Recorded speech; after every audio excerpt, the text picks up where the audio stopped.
आज चाहिँ म निङ्गेलाको चिम्टा बनाएर सिस्नो टिप्न जाँदैछु यो भाँडामा।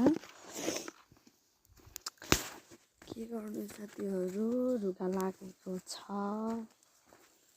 अनि बोली पनि अर्कै भएको छ। तर सिस्नोको बुट्टा चाहिँ छ यतातिर। सिस्नो अलि उभाएर हुन्छ क्या, पलाएको रहन्छ। पलाएको जतिहरू किरा लागेको छ, शीतल भएर होला सायद, यस्तो छ कि सिस्नो पुरै।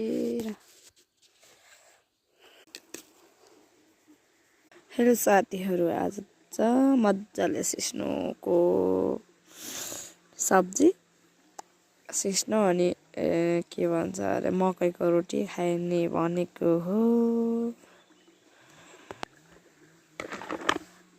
यस्तो छ।